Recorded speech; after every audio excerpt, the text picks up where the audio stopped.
성도 여러분, 구독자 여러분 반갑습니다. 오늘의 성경 본문은요, 요한복음 6장 60절부터 63절 그리고 로마서 8장 5절부터 7절까지입니다.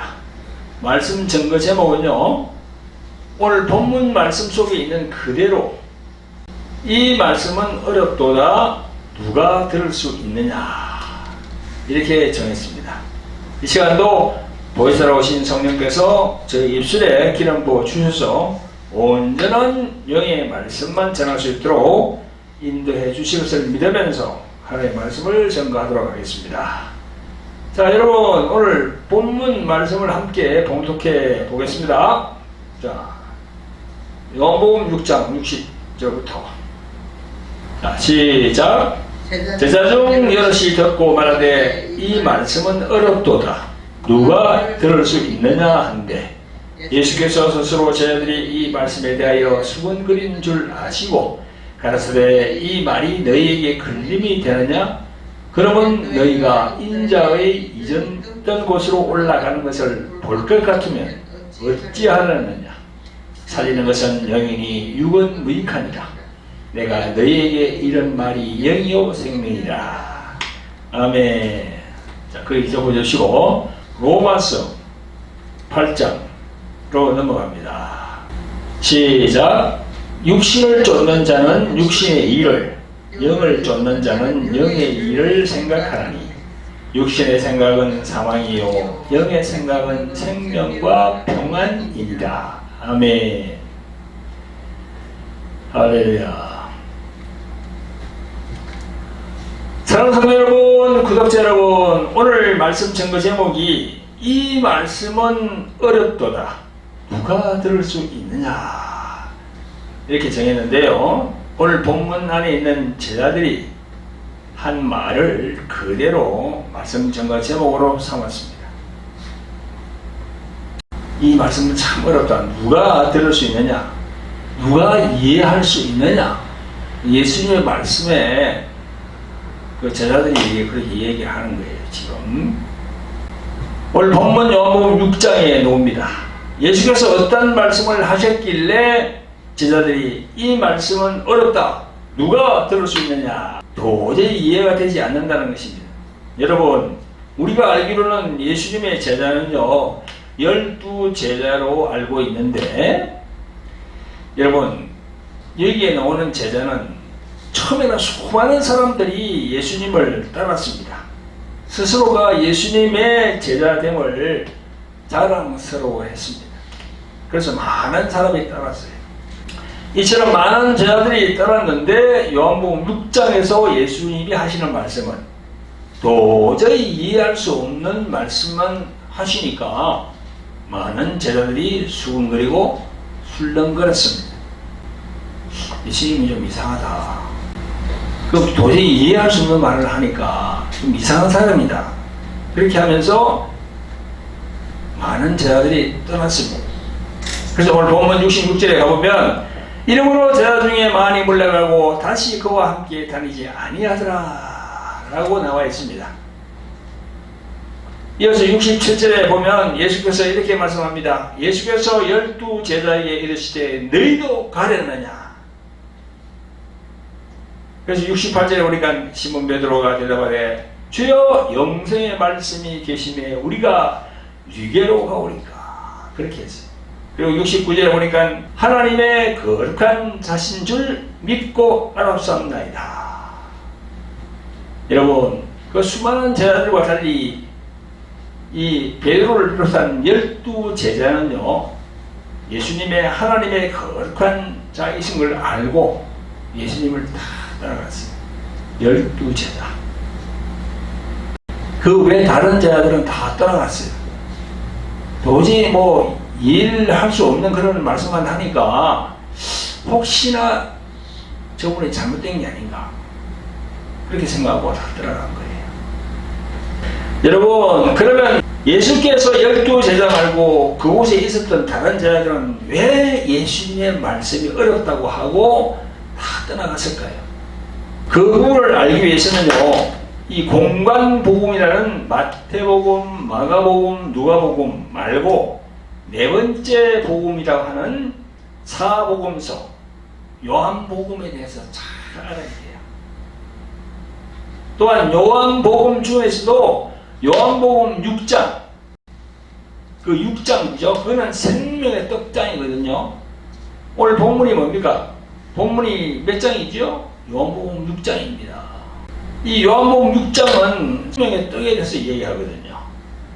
그러니까 성령의 감동이 없으면 예수님의 말씀을 우리가 이해를 할 수가 없어요. 다 고개를 흔들고 이해가 안 된다고 합니다. 지금도 마찬가지입니다. 지금도. 요한복음 6장이 무슨 장이라고요? 생명의 떡장이라고요. 생명의 떡장. 왜 생명의 떡장이라고 하는지 제가 계속 이제 말씀을 드릴 테니까 말씀을 들어보면 요한복음 6장이 생명의 떡장이구나. 그 생명에 대해서 말씀하는 거구나. 그렇게 알 수 있습니다. 정신을 집중해서 잘 들으시기를 예수 그리스도의 이름으로 축원드립니다.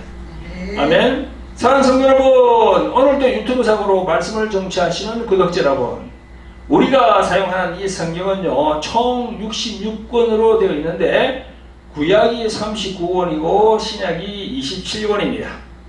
그래서 도합 66권입니다. 구약은 창세기부터 시작해서 말라기까지고 신약은 마태복음부터 시작해서 요한계시록까지입니다. 구약 신약을 통틀어서 성경은요 4단원으로 되어 있어요. 구약은 모세오경과 예언서로 다 되어 있습니다. 그래서 2단원이에요. 그리고 신약은 복음서와 서신서 그렇게 해가지고 2단원, 그래서 4단원으로 되어 있어요. 구약의 모세오경은 창세기, 출애굽기, 레위기, 민수기, 신명기 이렇게 5개이므로 모세오경이라고 합니다. 다음의 예언서는 이사야, 에스겔, 에레미야, 시편, 미가, 요나, 하박국, 말라기 이런 걸 이제 대소선지서라고 해요.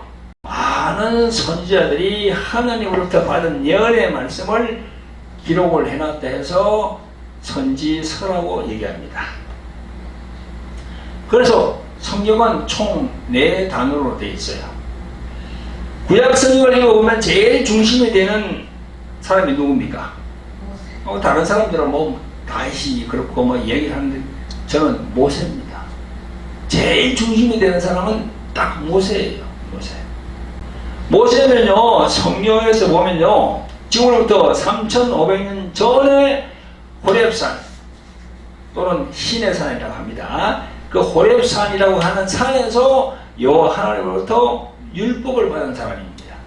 그러니까 십계명을 포함해서 모든 율법을 딱 받은 사람이 모세예요. 그때 받아 적어 놓은 것이 바로 모세오경 5가지 구약 성경이에요. 여러분, 모세는 이 성경에 나오는 에덴 동산에서 살았던 사람이 아니에요. 그런데 하나님께서는 모세를 딱 택해가지고 수천 년 전에 있었던 그 사건들을 하나 다 보여주기 시작합니다. 하나님께서 모세의 영안을 열게 하셔서 하나 다 보게 해가지고 기록했어요. 그래서 여러분 창세기부터 우리가 쭉 이 필사를 해보면은 참 진짜 뭐 세밀한 것이 싹 다 나옵니다. 그래서 그 십계명을 포함한 모든 율례와 규례를 다 만들었습니다. 그 레위기에 보면은 뭐 제사하는 방법까지, 그리고 십계명과 모든 그 법도 율례 하나하나까지 다 사람과 사람 사이, 또 사람과 짐승. 그래서 성경에 보면 구약에 동해보상법이라고, 동해보상법이 바로 모세가 받은 율법 안에 다 나와요. 동해보상법. 네가 다른 집에 소를 어떻게 다시겠냐? 그럼 솥값을 물어주라고 되어 있어요. 그게 동해보상법입니다. 그 지금도 그렇잖아요. 우리가 어딜 가다가 다른 차를 우리가 다 이렇게 접촉사고 해가지고 망가뜨렸다. 그럼 우리가 물러줘야 돼요. 변성을 해줘야 돼. 그 상대방의. 그게 모세의 율법에 다 나와요. 수천 년 전에 받은 율법에 다 나온단 말입니다. 성도 여러분, 구독자 여러분, 구약 성경에서는 모세 선지자가 매우 중요한 구심점이 되는 선지자입니다. 왜냐하면 구약 성경에서 모세 선지자를 중심으로 해서 하나님은 과거를 보여준 거예요. 과거. 에덴 동산에서 모세는 살지 않았습니다. 그런데 과거를 다 보여줬어요. 그리고 또 향후 미래에 되어질 일에 대해서 또 보여주기 시작합니다. 모세 시대가 지나가고 난 다음에 그 다음에 계속 이제 이렇게 대소 선지자들이 계속 나옵니다. 이사야, 에스겔, 예레미야, 미가, 요나 계속 그 선지자들이 뭘 얘기합니까? 미래에 되어질 일을 얘기하는 거예요. 하나님이 주시는 그 내용을 다 적어놓은 겁니다. 그래서 이 구약 성경에 예수 그리스도라는 이름은 나오지 않지만 구약 속에 감춰진 하나님의 경륜의 비밀이 있는데 그분이 누구라고요? 예수 그리스도. 아멘. 예수 그리스도. 그분을 하나님의 비밀이라고 했어요. 사도 바울은. 우리 한국 성경에는 비밀이라고 했죠. 근데 킹 제임스 버전에 보면요, 그 비밀을 갖다가 신비라고 했어요. 신비. 미스테리다. 하나님이 예수님을 보내준 그것이 미스테리라는 얘기죠. 도저히 풀리지 않는 미스테리. 여러분 그게 믿기십니까? 여러분 신명기 18장 15절에서 내 하나님 여호와께서 너희 중 내 형제 중에서 나와 같은 선지자 하나를 너를 위하여 일으키시리니 너희는 그를 들을지어다. 여기에 나오는 선지자가 바로 예수 그리스도를 의미하는 겁니다. 신명기 18장이 딱 나와요. 이 부분을 신약성경 사도행전 3장 20절부터 또 베드로 사도가 증거합니다. 또 주께서 너희를 위하여 예정하신 그리스도 곧 예수를 보내시리니 하나님이 영원 전부터 거룩하신 선지자의 입을 의탁하여 말씀하신 바 만유를 회복하실 때까지는 하늘이 마땅히 그를 받아들이라. 모세가 말하되 주 하나님이 너희를 위하여 너희 형제 가운데서 나 같은 선지자 하나를 세울 것이니 너희가 무엇이든지 그 모든 말씀을 들을 것이라. 누구든지 그 선지자의 말을 듣지 아니하는 자는 백성 중에서 멸망받으리라 하였고, 이처럼 신명기 18장 15절에 모세가 전가한 그 말씀을 신약에서 베드로 사도가 딱 얘기를 하고 있어요. 그러니까 구약에서도 그렇게 얘기했고 신약에서도 그렇게 얘기했고, 그러면 딱 맞는 얘기 아닙니까? 또한 예수님도 요한복음 5장 45절부터 또 말씀합니다. 내가 너희를 아버지께 고소할까 생각지 말라. 너희를 고소하는 이가 있으니 곧 너희의 바라는 자 모세니라. 모세를 믿었다면 또 나를 믿었으리니 이는 그가 내게 대하여 기록하였습니다. 그러나 그의 글도 믿지 아니하거든 어찌 내 말을 믿겠느냐 하시니라. 할렐루야. 이게 뭐라고 그랬어요? 그가 내게 대하여 기록하였습니다. 모세가 예수님에 대해서 기록을 했다는 겁니다. 이 말을 믿으십니까? 우리는 모세하면은 그냥 율법 10계명만 얘기하고 있어요. 그 이면에는 예수 그리스도가 있단 말이에요. 그리고 예수님은 요한복음 5장 39절에서 이렇게 말씀합니다. 너희가 성경에서 영생을 얻은 줄 생각하고 성경을 상고하거니와. 이 성경이 지금 이 신약 성경이 아니고 구약 성경입니다. 성경을 상고하거니와 이 성경이 곧 내게 대하여 증거하는 것이로다 했어요. 그 구약 성경 자체가 예수님에 대해서 증거하는 책이에요. 근데 거기에는 예수라는 말이 나오질 않아. 큰 의미에서 딱 보면 아, 예수 그분을 증거하구나, 그렇게 알 수 있는 거죠.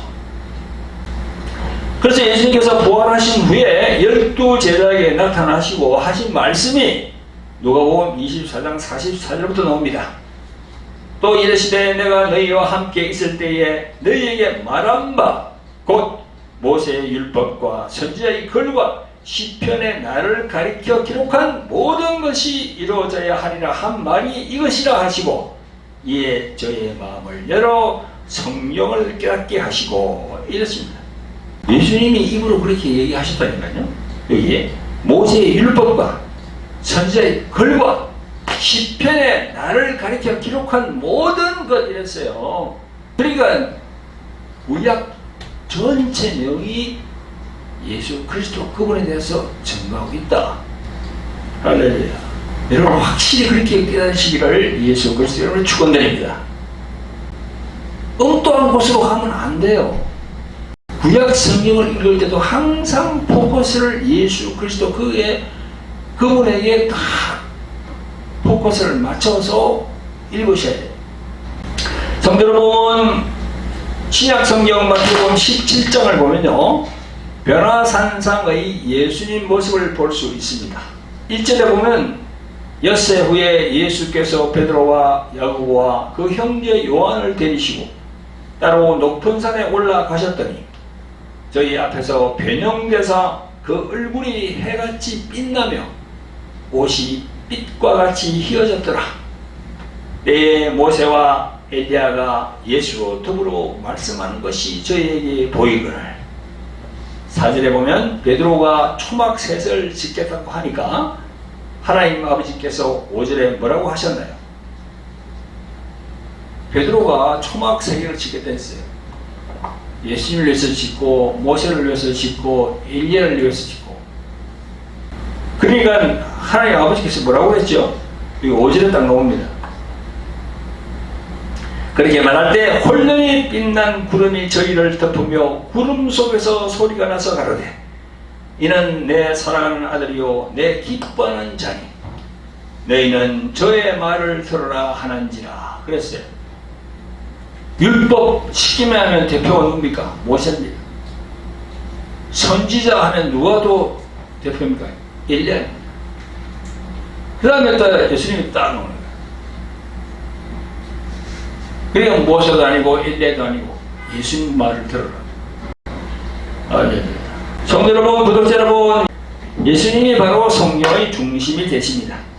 우리가 보고 읽는 이 성경의 주인공은 바로 예수 그리스도이심을 한시도 잊어서는 안 됩니다.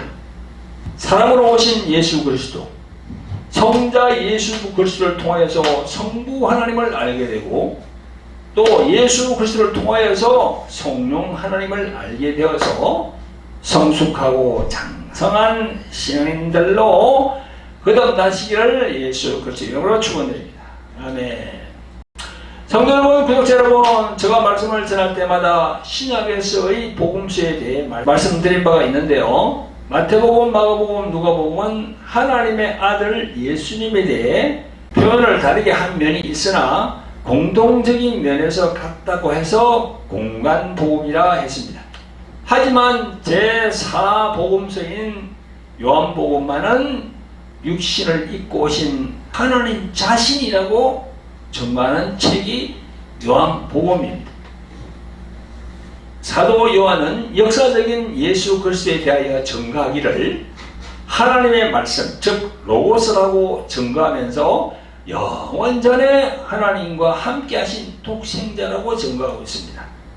성도 여러분, 이 세상에 있는 천체를 연구하는 과학자들은요, 이 세상을 차원으로 구분합니다. 1차원, 2차원, 3차원, 4차원 계속 그렇게 차원으로 구분합니다. 우리는 이 3차원 세계에서 살고 있습니다. 3차원까지는 시간과 공간을 뛰어넘을 수 없는 세계를 말합니다. 그런데 요한복음 1장 1절에서는 예수 그리스도를 설명하면서 현대의 성경을 보니까 이렇게 나와 있습니다.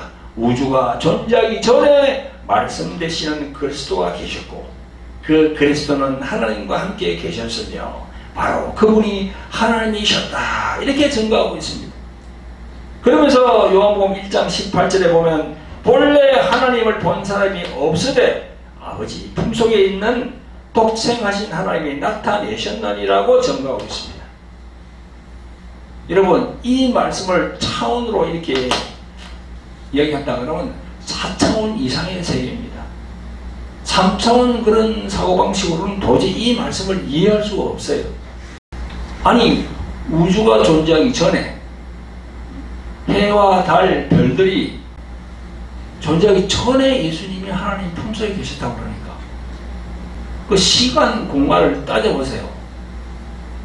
언제인지 몰라요. 이거는 수천, 수만 년 그걸 계산할 수 없는 겁니다. 여러분, 이 세상에 하나님을 본 사람이 있습니까? 이 세상에서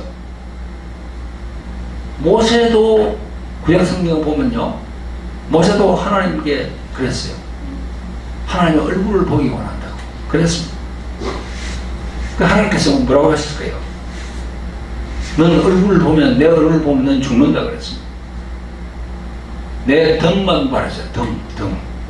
구약성경에 나옵니다. 근데 18절에 보니까, 요한복음 1장 18절에 보니까 아버지 품속에 있는 독생하신 하나님이 나타내셨다. 할렐루야. 이 세상에 있는 많은 사람들은 이 구절을 믿을 수가 없어요. 근데 성령을 받은 사람들은 이 구절이 믿어지거든요. 할렐루야. 그래서 여러분, 신약 성경 중에서 요한복음 1장 1절부터 18절까지가 참 중요해요. 그 18절. 그게 엄청 중요합니다. 그 18절을 자기가 깨달으면은 성경 이 66권을 다 깨달을 수가 있습니다. 1절부터 18절까지. 여러분 기억해 주세요. 1장 19절부터는 다른 이야기가 나와요. 19절부터는요, 세례 요한에 대한 이야기가 나옵니다. 그게 완전히 앞에 그 내용하고 완전히 다른 이야기가 나와요. 여러분 꼭 기억해 주시기 바랍니다. 성도 여러분, 요한복음 1장 1절부터 18절까지를 되풀이해서 읽으시고 그 말씀 하나하나에 대해 성령 안에서 영적인 의미를 깨달으시기를 예수 그리스도의 이름으로 축원드립니다. 아멘. 성도 여러분, 구독자 여러분, 오늘 본문이 바로 요한복음 1장에서 시작되어진 요한복음 6장입니다. 이 요한복음 6장은 생명의 떡을 말씀하신다 해서 생명의 떡장이라고 합니다. 우리는 떡이라고 표현하지만 저 서양에서는 빵이라고 합니다. 빵, 브레드, 빵이라고 합니다. 요한복음 6장의 시작부터가 우리들이 익히 잘 알고 있는 오병이어 사건에 대한 기사가 나옵니다. 보리떡 5개와 물고기 2마리를 가지고 5,000명을 먹이신 기적의 그 사건이 요한복음 6장 서두부터 딱 나와요. 성도 여러분, 그때나 지금이나 늘 대두하는 것이 무엇입니까? 우리 인간은 먹는 문제. 먹는 문제야. 먹지 못하면 죽으니까. 이 사람이 이 세상을 살아가기에 필요한 것이 뭡니까? 의식주 아닙니까? 먹고 입고 자고 하는 문제, 그죠? 제일 중요하죠. 근데 이 오병이어를 행한 그 목적을 그때 그 사람들이 영적인 면을 잘 모르는 거예요. 예수님의 마음을 아프게 한 내용이 나와 있습니다. 15절에 보니까 그러므로 예수께서 저희가 와서 자기를 억지로 잡아 임금 삼으려는 줄을 아시고 다시 혼자 산으로 떠나가십니다. 임금 삼으려고. 기적을 행한 그 뜻을 모르는 거예요. 그러면서 예수님만 있으면 이 먹는 문제는 해결됐구나 해가지고 그게 정신이 팔리는 거죠. 요한복음 6장 22절부터는요, 예수님이 가버나움이라는 동네에 계실 때 예수님을 따르는 많은 제자들과 나누는 대화가 나옵니다. 26절에 보니까 예수께서 대답하여 가라사대 내가 진실로 진실로 너희에게 이르노니 너희가 나를 찾는 것은 표적을 본 까닭이 아니요 떡을 먹고 배부른 까닭이로다. 떡을 먹고 배부른 까닭이로다. 이 관심이 그것밖에 없는 거야. 먹는 문제밖에 없는 거야. 예수님을 찾은 이유가 영적인 메시아로 이렇게 보고 찾은 까닭이 아니고 이 먹는 문제, 그죠? 이것 때문에 예수님을 따라가고 있는 겁니다. 그들은 5,000명 이상의 무리에게 떡을 먹이신 그 이적에서 그리스도의 정표를 깨달음보다 물질적인 그 떡의 흥미를 가졌던 것입니다. 그들은 31절에서 기록된 바 하늘에서 저희에게 떡을 주어 먹게 하셨다 함과 같이 우리 조상들은 광야에서 만나를 먹었나이다. 이렇게 그들은 출애굽기 16장 15절 이하의 만나에 대해서 인용합니다. 그들의 그 말에 대해서 예수님은 바로 32절부터 말씀하십니다. 예수께서 이르시되 내가 진실로 진실로 너에게 이르노니 하늘에서 내린 떡은 모세가 준 것이 아니라 오직 내 아버지가 하늘에서 내린 참떡을 너에게 주시나니 하나님의 떡은 하늘에서 내려 세상에게 생명을 주는 것이니라. 여러분, 유대인들은 하늘에서 내린 떡, 옛날 출애굽기에서 나오는 그 만나 있잖아요, 그죠? 그 만나, 그 물질적인 떡만 생각했어요. 그러나 예수님은 그 만나는 하나의 예표일 뿐 진정한 의미의 하늘의 떡은 자기 자신임을 말씀하고 있습니다.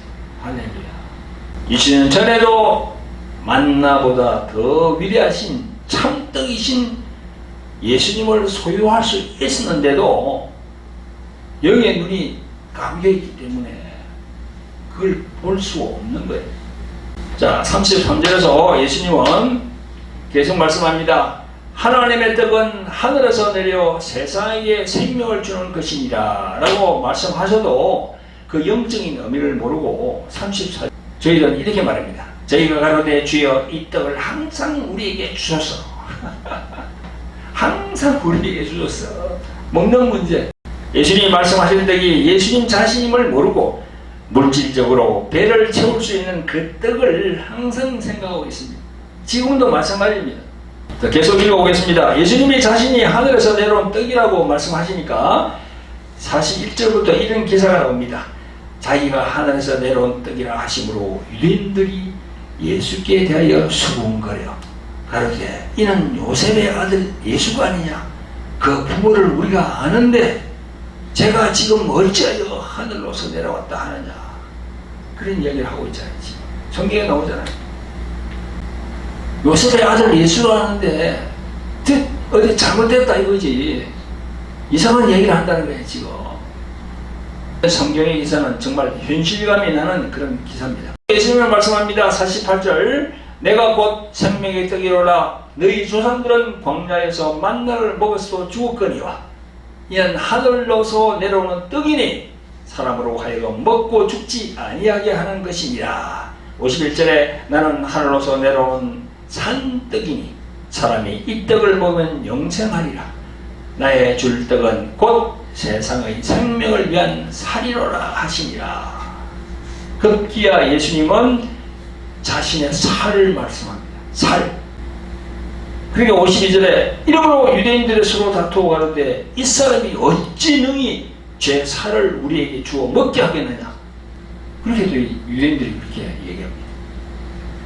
53절에서 예수님이 말씀합니다. 예수께서 이르시되 내가 진실로 진실로 너에게 이르노니 인자의 살을 먹지 아니하고 인자의 피를 마시지 아니하는 너희 속에 생명이 없느니라 이렇게 말씀합니다. 여러분 이 말씀이 어렵다는 거예요. 그 제자들이 듣기에 어려운 거예요. 아, 저 말을 어떻게 우리가 이해해야 되나? 어떻게 우리가 들을 수 있냐? 그런 이야기죠. 여러분, 인자의 살을 먹고 인자의 피를 마시고 이해가 됩니까?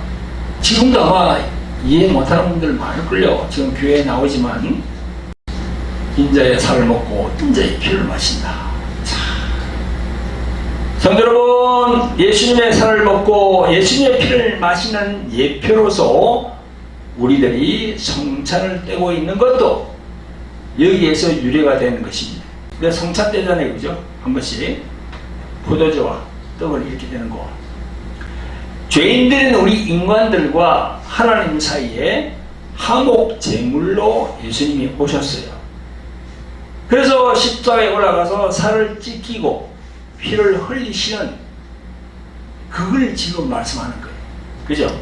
네. 또 더 영적으로도 한 걸음 더 나아간다면 예수님의 십자가의 피는 우리 온 인류의 영혼의 죄를 속하는 하나님의 피가 되는 거예요. 하나님 자신, 하나님의 본체 자신이 내려와서 피를 흘렸기 때문에 하나님의 피예요. 예수님이 흘린 피는. 할렐루야. 네. 또 살은 뭡니까? 하나님의 생명의 떡, 그 말씀 되시는 것. 그죠? 그래서 우리가 이 말씀을 항상 공부하고 읽고 쓰고 하는 것이 바로 그게 생명의 떡이 되는 거예요. 우리가 매번 하루에 세 끼 밥을 먹어야 사는 것처럼 생명의 떡, 그게 말씀이라는 겁니다. 말씀을 먹어야 된다는 거예요. 내 살을 먹고 내 피를 마시는 자는 영생을 가졌고 마지막 날에 내가 그를 다시 살리리니. 할렐루야. 2000년 전에 우리 인류를 위해 자신의 살과 피를 십자가에서 다 쏟으신 예수 그리스도 그분에게 영광을 돌립니다. 할렐루야. 아멘. 사랑하는 성도 여러분, 구독자 여러분, 오늘 이 말씀을 듣는 분들 중에도 2000년 전의 제자들처럼 이 말씀은 어렵도다. 누가 들을 수 있느냐? 누가 예수님의 말씀을 이해할 수 있느냐라고 생각하는 분들이 많을 거예요. 많을 겁니다, 아마. 지금 동영상을 보시는 분들 중에도 제가 말씀드린 게 똑같이 이렇게 생각하는 분들 많을 거예요. 여러분, 사실 교회를 출석한다 해서 모든 분들이 다 영적인 부분들 다 깨닫는 건 아닙니다. 하나하나씩 알아가고 깨우쳐가는 거죠. 여러분, 오늘 본문에서 63절에 있는 제일 중요한 말씀이 이게 딱 나와요. 63절. 몇 절이라고요? 요한복음 6장 63절. 6, 6, 3. 딱 기억하시기 바랍니다. 아주 중요합니다.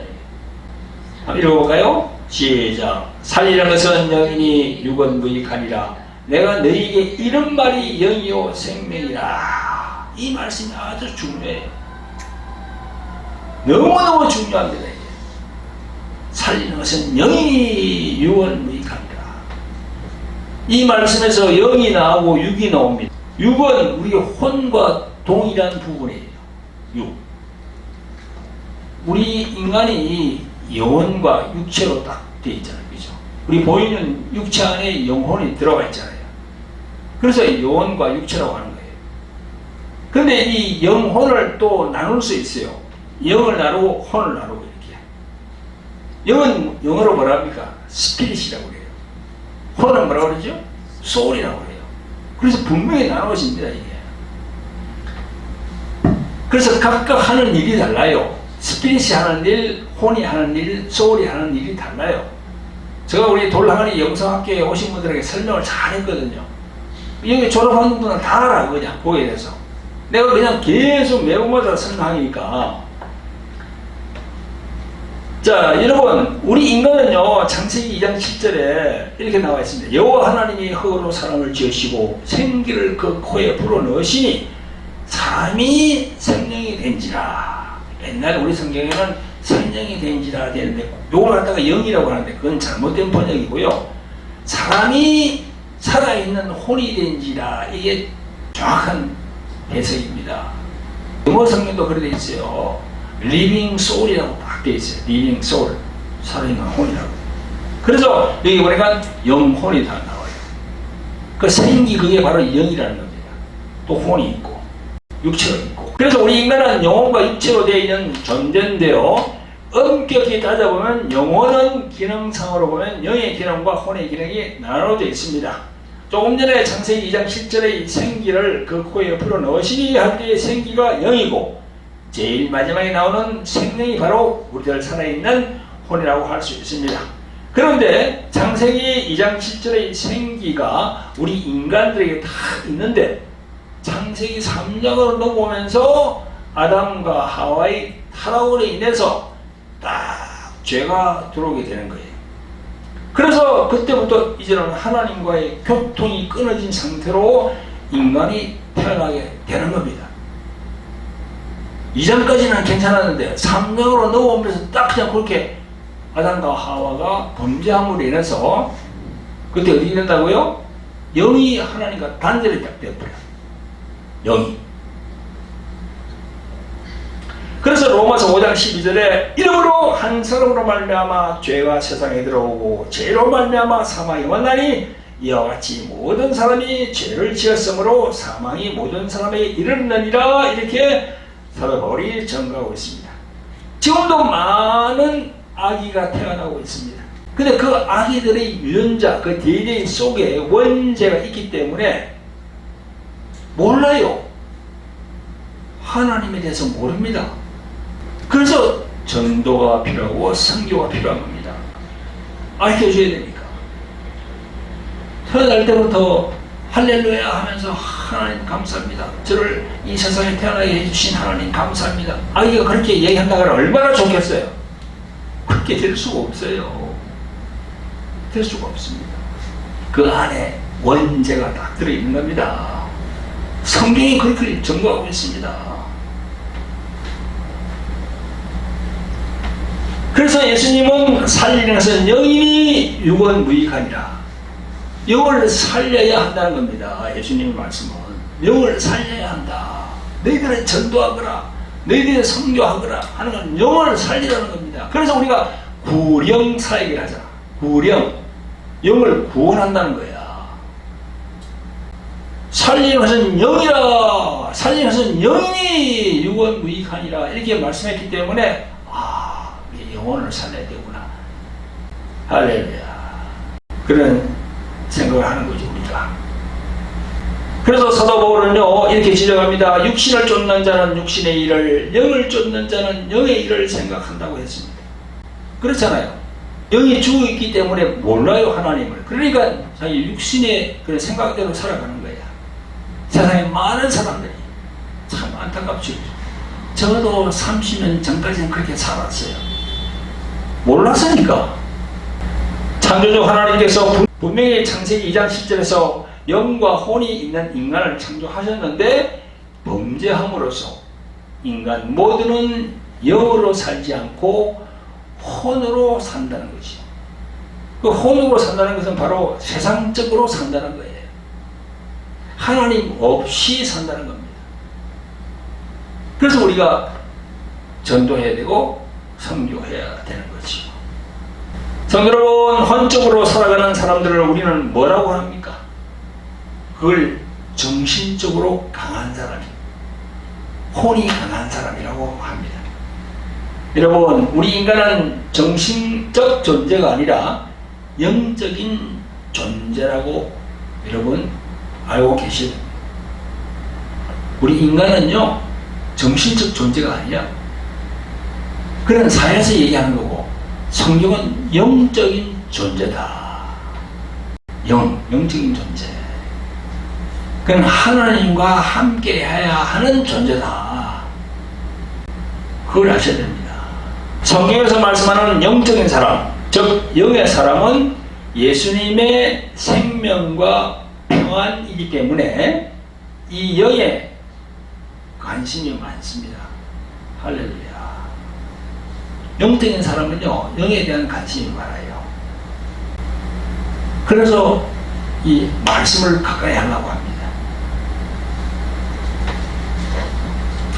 영에 관심이 없는 사람, 이 교회에 나오더라도 영에 관심이 없는 사람은요, 자꾸 이 세상 쪽으로 자꾸 생각을 합니다. 교인을 가르치고 양육하는 목사, 장로라도요, 이 영의 사람이 아니면요, 자꾸 세상적으로 그런 생각을 하고, 그런 생각에서 또 자기가 설교를 해요, 그렇게. 그런 설교는 하나님께서 보실 때 기뻐하지 않지요. 어떤 분들은 보면 그냥 무슨 어디 정권을 사라고 그냥 그게 아주 그냥 강세라고 그러면서 강단에서 목사가 그런 정권 얘기를 하고 그 기뻐하겠습니까 하나님께서? 그리고 그 목사님이 영의 사람이 아니니까 육의 사람이니까 그런 걸 얘기하는 거예요. 자기 입으로 얘기하는 거예요. 그렇게 하면 안 돼요. 그러니까 혼의 것이 우선이 되면요 그 안에 생명과 평안이 없어요. 조금 전에 원래 우리가 읽었잖아요. 영의 생각은 생명과 평안이라고 딱 나와 있잖아요. 생명과 평안이. 생명은 뭡니까? 살리는 거예요. 평안은 뭐예요? 평안의 반대는 뭐죠? 두려움입니다. 괴로움이에요. 교회 나오면서도 정신, 이 혼의 것이 우선이 되면 나타나는 현상이 뭡니까? 이 사회의 생존 경쟁에서 계속 쫓기는 가운데서 살 수밖에 없는 거예요. 왜냐? 영의 생명과 평안이 없거든요. 그래서 성령을 다 받으면요, 그 어둡고 암울한 터널에서 다 튀어나오는 거야. 그러니까 자기의 환경이 공고하더라도 안에서 평안을 누리는 거예요. 할렐루야. 근데 그래서 그걸 이기는 거예요, 자기가. 그 옛날에 여러분 잘 아신 대로 옛날에 그 IMF 1997년 뭐 8년 그때 많은 사람들이 죽었어요. 근데 그 죽은 사람 중에서도 교인이 있습니다. 교회 나오는 사람들이 목숨을 끊은 사람들이 있어. 근데 그때 다 같이 이렇게 IMF 시기를 견디면서도 살아남은 사람도 있거든. 그러니까 보세요. 교회에 나오면서도 이 안에 생명과 평안이 없는 사람은 외부에서 이렇게 다 다가오는 거기에서 취약한 거야. 이기질 못해. 자신의 영의 생명이 강하면요 외부에서 오는 걸 자기가 막을 수가 있습니다. 할렐루야. 아멘. 이 목회하는 분들도 마찬가지입니다. 목사님 자기 뭐 이렇게 신학교를 졸업하고 자기 동료들 보니까 막 크게 돼가지고 뭐 100명, 200명, 1000명 이렇게 해가지고 막 그러니까 부럽단 말이야. 나는 언제 저렇게 크게 뭐 이렇게 사역을 해보고 뭐 언제 이 떵떵거리면서 자기가 해보냐. 다 육신의 생각입니다. 교인이 한 사람, 두 사람, 교인이 몇 명 되지 않더라도 거기에 충실하고 하나님과 항상 성령과 하면요 그런 생각이 들지 않아요. 하나님이 주시는 대로 하시면 돼요. 하나님이 주시는 분복대로 하다가 천국 가시면 돼요. 여러분, 하나님이 주시는 영의 생각은 생명과 평안입니다. 오늘 본문에 나오죠. 그런데 반대로 육신의 생각은 사망이라고 말씀합니다. 교회에 나오는 신자들은요 자신의 영에 예수님의 생명을 넣고 예수님의 평안을 가져야 됩니다. 아멘. 할렐루야. 성도 여러분, 구독자 여러분, 정신의 것이 우선되고 육의 것이 우선되는 사람은요 오늘 본문에서 예수님의 제자들처럼 이 말씀은 어렵도다 누가 들을 수 있느냐 한 것과 같이 오늘 제가 말씀드린 내용도 잘 이해가 되지 않을 겁니다. 잘 이해가 되질 않아요. 영의 사람이 아니면 이해가 되질 않습니다. 여러분, 자 이제 마지막으로 살리는 영이라고 말씀하시는데요, 이 영, 스피릿에 대해서 말씀드리고 마무리하겠습니다. 우리 인간은 모두가 영, 그리고 혼, 그리고 육을 가지고 있습니다. 영은 하나님과 관계가 있습니다. 성령을 모셔야만이 나의 영이 살게 되어 있습니다. 따라서 예수님이 살리는 것은 영이니 할 때 그 살리는 것은 나의 영과 함께 하시는 성령이니 이런 말씀입니다. 살리는 것은 영이니 하시는 말씀은 살리는 것은 너의 영과 성령이니 이렇게 여러분들이 이해를 하셔야 됩니다. 그래야만이 금방 이해가 됩니다. 교회를 나와서 예배를 드리는 신자가 그 사람의 영 안에 성령께서 계시지 않으면 그는 육신의 생각으로 살아가게 되고 영의 생각이라는 생명과 평안을 경험하지 못하는 겁니다. 따라서 교회에는 나오지만 진정한 평안과 평강이 없는 겁니다. 그러므로 여러분, 예수님을 믿기로 작정하고 교회에 나오는 신자는 성령 받기를 사모해야 합니다. 성령을 받으면 이 말씀은 참 어렵더라. 누가 들을 수 있느냐? 이런 말이 나오질 않아요. 하나하나씩 성경 말씀이 깨달아집니다. 할렐루야. 예수님께서 말씀하시잖아요. 예수께서 내가 이런 말이 영이요 생명이라 하신 말씀대로 신약 성령에 예수께서 하신 모든 말씀들이 어렵지 않고 자기의 영을 일깨워주기 때문에 성령 안에서 이해가 되고 알게 되는 것입니다. 할렐루야. 여러분, 오늘은 예수님의 제자들이 말한 이 말씀은 어렵도다. 누가 들을 수 있느냐라는 제목으로 성도 여러분들과 말씀의 은혜를 나누었습니다. 아멘. 네, 기도하겠습니다. 긍휼히 풍성하신 아버지 하나님, 오늘도 귀하고 복된 주일을 허락하여 주셔서 예배드리게 하심을 감사를 드립니다. 영광 홀로 받아 주시옵소서.